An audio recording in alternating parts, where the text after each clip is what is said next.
role within the KKK, recruited other new members, purchased KKK materials, and were even reimbursed for expenses related to cross-burning events. I can't make this up. This is not just ironic, sir. It's quite outrageous. Sir, as you highlighted in your testimony, these organizations have survived for 55 years, taking donations from generous. Welcome back to Freedom Forge, the channel where we stand for faith, freedom, personal responsibility, the Constitution, and the principles that have made America the greatest nation on earth.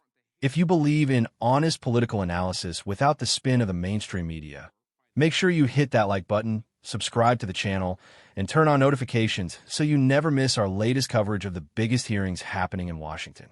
Today we're looking at a fiery congressional hearing centered on political extremism, civil rights organizations, racial politics, and the growing debate over whether some organizations claiming to fight hate have themselves become politically weaponized. The hearing quickly shifted beyond questions about extremism and into explosive allegations involving the Southern Poverty Law Center, discussions about donor transparency, diversity initiatives, race in America, and whether Dr. Martin Luther King Jr.'s dream is truly being fulfilled today. What followed was one of the most emotional and politically charged exchanges we've seen in recent months. Yields back. Gentleman from Texas, recognized. Thank you, Mr. Chairman. What I find truly ironic is that how this is the second hearing in just a few weeks and where we have to confront the hatred festering inside the very organization that claims that it is fighting against, of course, the hatred that being. According to a superseding indictment, the SPLC paid more than $4.1 million to informants tied to extremist groups, including the KKK from 2010 to 2023. In two cases, informants who were active members of the local KKK chapter reportedly told the SPLC that they wanted out because they feared for their safety. Instead of supporting their exit, the SPLC employee allegedly encouraged them to remain involved and offered them a monthly salary of $1,200 to do so. As a result, one informant rose into a leadership role within the KKK, recruited other new members, purchased KKK materials, and were even reimbursed for expenses related to cross-burning events. I can't make this up. This is not just ironic, sir. It's quite outrageous. Sir, as you highlighted in your testimony, these organizations have survived for 55 years, taking donations from generous donors. During this time, were these donors ever informed where and whom their money was being passed on to? Congressman Hunt. Yes, sir. All the allegations in the indictment will be addressed in the Middle District of Alabama in the case pending against the SPLC. So you were taking money from people, and were they informed that this was actually funding members of the KKK? Congressman So if a donor says, hey, I'm gonna give y'all $1 million. Did you then say, well, we're actually gonna have a covert operation that's gonna secretly give money to KKK to fund the organization? And then did the donor then say, well, that sounds like a good idea, please take more of my money? That ever happen? Congressman Hunt, all of the allegations in the indictment will be addressed in the Middle District of Alabama in the criminal proceedings. So, here in politics, we take money from donors, and, we have a lot of donor meetings, and the first thing we want to do is they want to understand the platform that they are given to. And my guess is that if you have a donor that's given to your organization, you didn't tell them that they were giving money to KKK. That's fair to say. And if they did know that they were giving money to the KKK, I would call that nefarious intent. We have a bigger problem in this country and with your organization. So I will say this. My Democrat colleagues sit here and they defend your organization, and I will use the rest of my time to reiterate what I have said many a day sitting in this chair. The Democrat Party has built an entire political machine on grievance. They don't want to solve problems. They want to reopen wounds of the past. They don't offer vision, they offer victimhood. Racism, white supremacy, Jim Crow, democracy is dying. Why? Because fear is the currency of the Democrat Party. Division is their strategy. Outrage is their oxygen. I had a previous colleague that talked about, seeing a black pilot and what that would mean to Charlie Kirk's comments. And it's funny, black pilot here, by the way. I actually went to flight school, West Point graduate, learned how to fly the Apache helicopter, went to flight school in 2005. You see, there was no DEI. We just simply competed with everyone else, and I was selected, fought in combat, went on to fly 55 combat air missions, and nobody gave a damn what I looked like because I got there on merit. What DEI does is it lowers standards based on race and based on gender. Ma'am, you are nodding your head. First of all, thank you for your legacy. Thank you for your family's legacy. What was your uncle's dream, if you don't mind me asking? Martin Luther King said he had a dream. It was rooted in the American dream, that one day there would be no black power, no white power, only God power and human power. He wanted us to learn to live together as brothers and sisters and not perish as fools. Why would we only get 10% set aside when we are entitled to the same percentage as every American out of the 100%? I'm going to yield back to you because I would talk too long. God bless you, sir. God bless you, ma'am. And what I understand is that as Democrats would have it, they would think that every single black person should be a Democrat, which would make us the only demographic in the entire world that would think that their entire race should belong to one party. And what your uncle was referring to is this: being judged not by the color of your skin, but by the content of your character, and having representation from all people, from all walks of life, on both sides of the party. And I would argue that we are living your uncle's dream. Are we perfect? One blood, No, we're not. one race. Yes, ma'am. Yes, ma'am. I'm seated before you today as the United States Congressman. My brother, sister, and I all went to West Point. We're all West Point graduates. We all served our country. And I'm here to tell you that I am living that dream every single day. And I am so proud of you and proud of what you stand for, because I know it's not easy. But I'm so glad that people like you are fighting the good fight for the great future of this country, because we are here living Dr. Martin Luther King's dream. It's why I am sitting here today being judged not by the color of my skin, by the content of my character, from a white majority district in Houston, Texas, and I've been black for my entire life. Stop listening to the crap of the left and realize that we are all in one boat, rowing in the same direction because of people like you. We must fight against organizations that want to give a dime to organizations like the KKK, Chairman, it's 30 for whatever reason. I give back the remainder of my time. If Thank you're you. willing to grant us equal time, I'm fine to let them go as long as they want. That was good. As I watched this hearing, one thing became crystal clear. Americans are becoming increasingly skeptical of institutions that claim to possess moral authority while refusing to answer difficult questions. Whether you're conservative, independent, or even a Democrat, accountability should never be optional. If an organization builds its entire reputation around exposing extremism, then it should welcome scrutiny when serious allegations are raised. That's how accountability works in a constitutional republic. The hearing opened with Congressman Wesley Hunt raising allegations contained in an indictment involving the Southern Poverty Law Center. He questioned testimony regarding claims that the organization allegedly paid informants connected to Ku Klux Klan chapters over many years. According to the exchange, Hunt argued that donors deserved to know exactly how their money was being used if those allegations proved accurate. Now, it's important to recognize that allegations in an indictment are not findings of guilt. Criminal allegations still have to be tested in court. Evidence has to be presented, and every defendant deserves due process under our legal system. That's one of the foundations of American justice, and conservatives should be the first to defend that principle. However, what caught my attention wasn't simply the allegations themselves. It was the repeated refusal to directly answer the question being asked. Congressman Hunt wasn't asking for classified information. He wasn't asking someone to reveal legal strategy. His question was straightforward. Were donors informed that some of their money was allegedly being used to fund confidential operations involving individuals connected to extremist organizations? Instead of receiving a direct yes or no, the witness repeatedly answered that everything would be addressed in pending criminal proceedings. Now legally, that may be the safest answer. Politically, it's a terrible one. Americans are tired of hearing carefully rehearsed responses that avoid the actual question. Transparency builds trust. Avoidance destroys it. One of the biggest frustrations many conservatives have today is that standards often appear to change depending on who's involved. If a conservative organization were accused of secretly funneling money into operations involving violent extremist groups, the media would demand answers around the clock.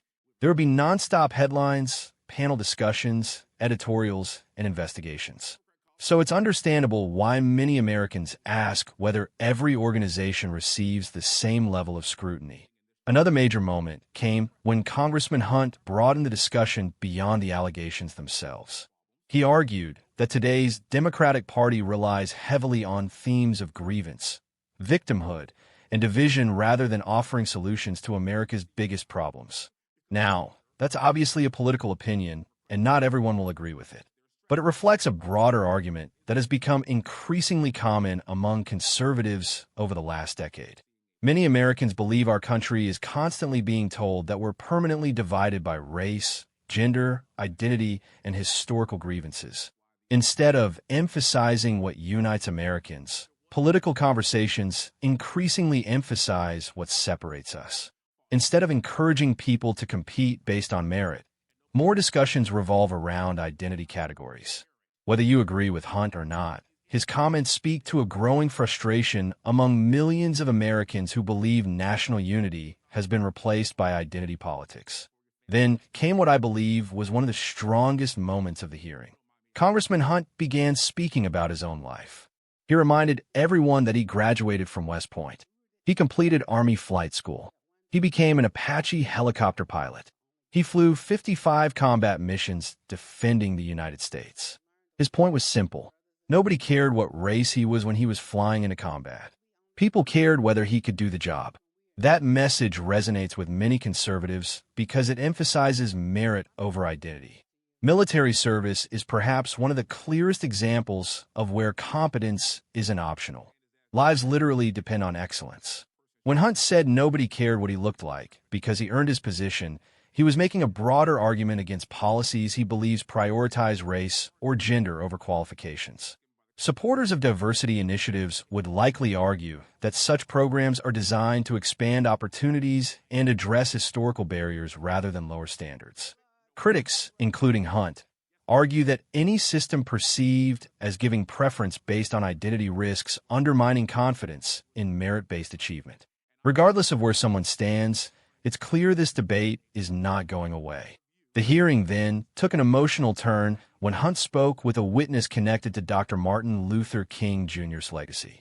She quoted Dr. King's vision that there should be neither black power nor white power, but human dignity rooted in equal opportunity. That exchange reminded many Americans of perhaps the most famous line from Dr. King's "I Have a Dream" speech, that people should be judged by the content of their character rather than the color of their skin. For decades, conservatives have argued that this principle should remain the guiding standard for American society. Equal opportunity, equal protection under the law, equal justice, not equal outcomes guaranteed by government, not permanent racial categories, but equal treatment. Congressman Hunt then made an observation that many conservatives have expressed for years. He said he represents a majority-white district in Texas despite being black. His point wasn't simply about electoral politics. It was about demonstrating that Americans are capable of voting beyond race. Whether someone agrees with every political position he holds or not, his election certainly challenges simplistic assumptions that race alone determines political support. One of the broader themes emerging from this hearing is trust.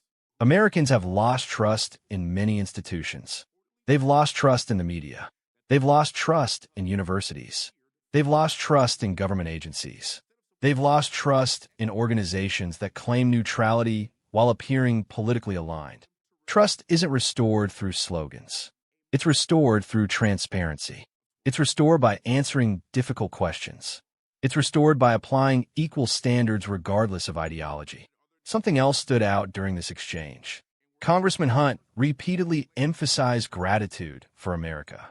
That message often gets overlooked today. America is not perfect. No country is.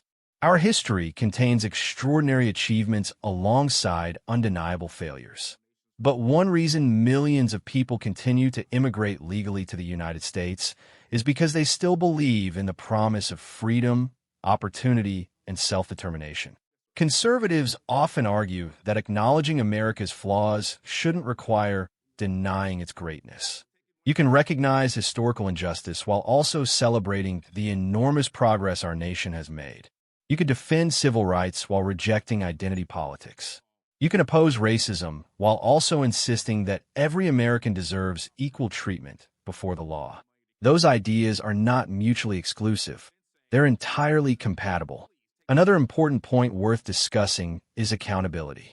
Organizations that influence public opinion wield enormous power. When an organization labels people, publishes reports, shapes media narratives, or affects public policy, it inevitably invites scrutiny. That scrutiny shouldn't be viewed as persecution. It should be viewed as responsibility. No institution should become too powerful to answer questions. Not government agencies, not corporations, not advocacy groups, not political parties. No one should receive immunity from oversight simply because they believe they're pursuing a noble cause. Freedom requires accountability. Always. What concerns many Americans today is the growing tendency to dismiss legitimate questions as politically motivated instead of simply answering them. Healthy democracies depend on debate. They depend on transparency. They depend on citizens asking hard questions. That's exactly what congressional oversight is supposed to accomplish. Whether the allegations discussed in this hearing ultimately prove true or false will be determined through the legal process. But the larger issues raised during this hearing extend well beyond one case. How should nonprofit organizations be held accountable?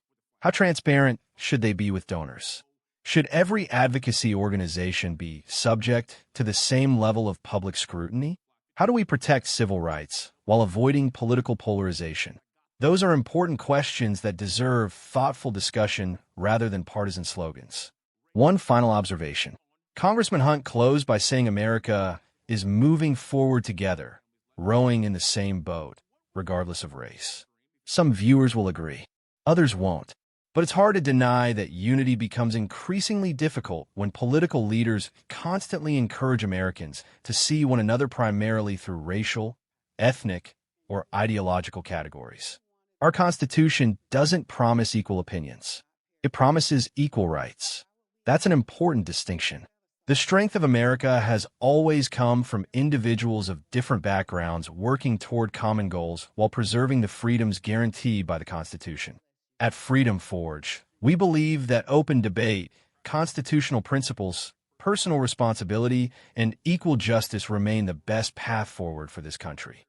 Whether you're Republican, Democrat, Independent, or somewhere in between, every organization entrusted with public influence should be willing to answer legitimate questions. Accountability isn't partisan. It's American. Now I want to hear from you. Did Congressman Hunt raise fair questions during this hearing? Should organizations that influence public policy face greater transparency requirements? And do you believe America today is moving closer to Dr. Martin Luther King's vision of judging people by the content of their character? Share your thoughts respectfully in the comments below, because this conversation matters. If you enjoyed this analysis and want more in-depth coverage of congressional hearings, political debates, and the issues shaping America's future, don't forget to like this video, subscribe to Freedom Forge, and turn on notifications so you never miss our next report. Thank you for watching. God bless you. And may God continue to bless the United States of America.